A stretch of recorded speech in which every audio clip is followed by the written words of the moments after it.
వరుస వివాదాల్లో విజయవాడ కనకదుర్గ అమ్మవారి గుడి నిలుస్తోంది. మరోసారి దుర్గ గుడిలో ఘోర అపచారం జరిగింది. భక్తుల మనోభావాలను దెబ్బతగిలింది. అమ్మవారి అభిషేక క్షీరంలో పురుగులు కనిపించాయి. కొద్దిసేపు అర్చన నిలిపివేశారు పండితులు. అసలు ఏం జరిగిందో అర్థం కాక అయోమయంలో భక్తులు నిల్చొనున్నారు. అక్కడ అమ్మవారి చూడటానికి ఇక అభిషేకానికి టెట్రాబిక్ పాలు వాడుతున్నారు పండితులు. ఇక దీంట్లోనే పురుగులు వచ్చినట్లుగా కూడా సమాచారం అందుతూ ఉంది. ఇంద్రకీలాద్రిపై మరోసారి అపచారం జరిగింది అని ఒక ప్రచారం నడుస్తూ ఉంది. ఎందుకంటే మనం కొన్ని రోజుల క్రితం కనుక చూసుకుంటే అమ్మవారి గుడికి సాక్షాత్ అమ్మవారి గుడికి బకాయిలు చెల్లించక విద్యుత్ బకాయిలు చెల్లించక అమ్మవారి గుడికి విద్యుత్ నిలిపివేసిన విషయం మనందరికీ కూడా తెలిసిందే. ఇప్పుడు అమ్మవారికి అభిషేకం చేస్తున్నటువంటి పాలల్లో పురుగులు రావటం చర్చనీయాంశంగా మారింది. భక్తుల మనోభావాలను దెబ్బతీస్తూ ఉంది ఈ అంశం. మరొక వైపు చాలా బాధాకరమైన అంశంగా కూడా దీన్ని చూడాలి. ఎందుకంటే ఎక్కడెక్కడ నుంచో వచ్చి అమ్మవారికి బంగారు కిరీటాలు కూడా సమర్పిస్తున్నారు. అలాంటిది అమ్మవారికి అభిషేకం చేయడానికి ఒక బిందెడు ఆవు పాలు దొరకలేదా? టెట్రా పాలను ఎందుకు వాడుతున్నారు అని ప్రశ్నిస్తూ ఉన్నారు. అసలు అధికారులు ఏం చేస్తున్నారు?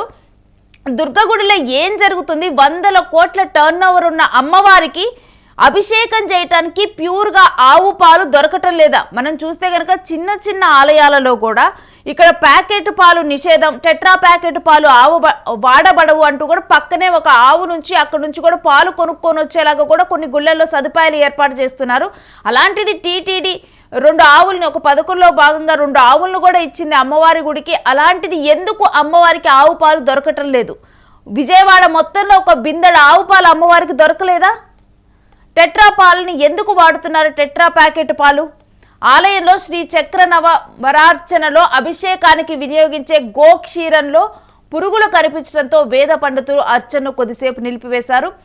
నవవరార్చన నిర్వహిస్తున్న అర్చకుడు టెట్రాబిక్ ప్యాకెట్ పాలల్లో పురుగులను గమనించారు. అనంతరం వాటిని పంచామృత అభిషేకంలో వినియోగించకుండా పక్కన పెట్టారు.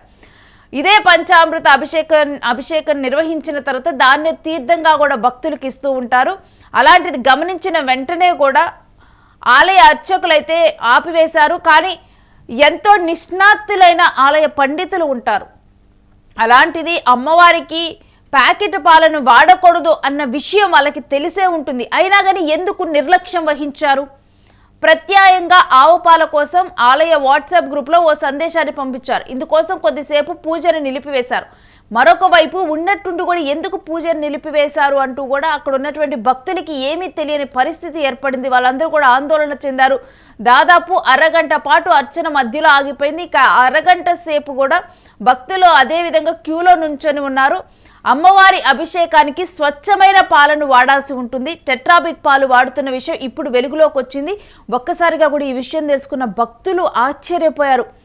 100 కోట్ల ఆదాయం ఉంది అమ్మవారి గుడికి. మరొక వైపు చూస్తే ఎక్కడి నుంచో కూడా భక్తులు దేశాల నుంచి కనకదుర్గ అమ్మవారి గుడికి కేవలం ఇండియాలోనే కాదు మరో దేశాల్లో కూడా భక్తులు అమ్మవారి గురించి తెలుసుకున్న వాళ్ళు మరో దేశాల్లో కూడా భక్తులు ఉంటారు. ఎక్కడెక్కడి నుంచో భక్తులు వచ్చి అమ్మవారిని దర్శించుకుంటూ ఉంటారు. అలాంటి అమ్మవారికి కనీసం ఒక ప్యూర్ ఆవు పాలు దొరకలేదా? ఒక బిందెడు పాలు దొరకలేదా? ఎప్పటికప్పుడు ప్రత్యేక పూజలు నిర్వహిస్తూ ఉంటారు. అలాంటిది హోమాలు నిర్వహిస్తూ ఉంటారు గుళ్ళో. వీటన్నిటికీ కూడా మనం చూస్తే కనుక హోమాలు కానీ అభిషేకాలు కానీ అమ్మవారికి చేసేటువంటి వీటిలో కూడా దేవుళ్ళకి చేసేటువంటి హోమాలు అభిషేకాలు కూడా ఒక ప్యూర్ ఇంగ్రీడియంట్స్ వాడాలి. అప్పుడే ఆ హోమానికి కానీ అర్చనకి కానీ ఫలితం ఉంటుంది. చేశామని చెప్పి ప్యాకెట్ పాలను వాడటము, ఇలా కాకుండా తేనైనా కానీ ప్యూర్గా పుట్ట తేనె కానీ ఇవి తెప్పించి మరీ వాడతారు. భక్తులు కూడా అలాంటివి తెప్పించి మరీ ఆలయానికి ఒకవేళ సమర్పించాలంటే ఇస్తారు. అంతేగాని మనం వాడేటువంటి వాటిని అమ్మవారికి కానీ వీటికి కానీ ఇవ్వరు. అలాంటిది కనకదుర్గ అమ్మవారికి ఏంటి పరిస్థితి? నిధులు లేవా? లేకపోతే ఇంకేదన్నా కొరత ఉందా? వేలాదిగా భక్తులు తరలి వస్తారు. కోట్ల టర్న్ ఓవర్, అపారమైన నమ్మకం అమ్మవారి మీద. అలాంటి అమ్మవారికి సమర్పించటానికి ప్యూర్ పాలు దొరకలేదా? సరైన ఆవు పాలు దొరకలేదా? ప్యాకెట్ పాలు చిన్న గుళ్ళల్లోనే ప్యాకెట్ పాలు ఇక్కడికి తీసుకొని రావద్దు అని చెబుతూ కూడా సరిగ్గా ఆవు పాలు ఉండాలంటూ కూడా అక్కడ ఒక ఆవును కూడా ఏర్పాటు చేస్తూ ఉన్నారు. గోమాత గుళ్ళ దగ్గర పెడుతూ ఉన్నారు. కానీ కనకదుర్గ అమ్మవారికి ఏం తక్కువైందని టెట్రా పాలు వాడాల్సి వచ్చింది? ఇది కేవలం నిర్లక్ష్యంగా చూడాలా? ఎందుకంటే అంత పెద్ద విజయవాడలో ఒక బిందెడు ఆవు పాలు లభించటం కష్టమైన పనా, సేకరించటం కష్టమైన పనా? ఎవరు పట్టించుకునే వాళ్ళు లేరా? ఏం జరుగుతోంది? మొన్న చూస్తేనేమో కరెంటు కట్ అయిన దాకా కూడా బకాయిలు చెల్లించలేదన్న అంశం దృష్టిలోకి రాలేదు. మరి అక్కడ ఉన్నటువంటి ఆలయ అధికారులందరూ ఏం చేస్తున్నట్లు? ఇవి కాదా వాళ్ళు పట్టించుకునే అంశాలు? మరి ఏం పట్టించుకుంటున్నారు? హుండీలో వచ్చినటువంటి డబ్బులను లెక్కించటమేనా పని? ఏం జరుగుతోంది అసలు అమ్మవారి గుళ్ళో అని భక్తులు ప్రశ్నిస్తూ ఉన్నారు. ఒకవైపు సంక్రాంతి వస్తోంది, అమ్మవారి దర్శించుకుంటే మంచిదని చెప్పి కూడా ఎప్పటికప్పుడు కూడా జనాలు వెళ్తూ ఉన్నారు. ఇప్పుడు ఇంకా కూడా భక్తుల రద్దీ పెరిగింది. మొన్నటి వరకు ధనుర్మాస పూజలు జరిగాయి. ఇలాంటి ఒక రద్దీ వాతావరణం ఉన్న నేపథ్యంలో భక్తులు ఎన్నో నమ్మకాలతో అమ్మవారిని దర్శించుకుందామని వస్తూ ఉంటే కనీసం అక్కడ అమ్మవారికి సమర్పించడానికి సరైన పాలు దొరకలేదా? భక్తులు ఆవేదన వెలగక్కుతున్నారు. అమ్మవారికి సమర్పించే పంచామృతాలలో ఆవు పాలు, పంచదార, తేనె, ఆవు పెరుగు, నెయ్యి వాడాల్సి ఉంటుంది. ఇవన్నీ కూడా ప్యూర్గా వాడాల్సి ఉంటుంది. ప్యాకెట్ పెరుగు కాదు, ప్యాకెట్ నెయ్యి కాదు, లేకపోతే మనకు వచ్చేటువంటి మార్కెట్లో లభించేటువంటి హనీ బాటిల్స్ ఉంటాయి కదా, ఆ హనీ బాటిల్స్ కాదు. ఈ పంచదార కూడా చాలా ప్యూర్గా సమర్పించాల్సి ఉంటుంది. మనకి మార్కెట్లో దొరికేటువంటి పంచదార కెమికల్స్ కలిపింది కాదు.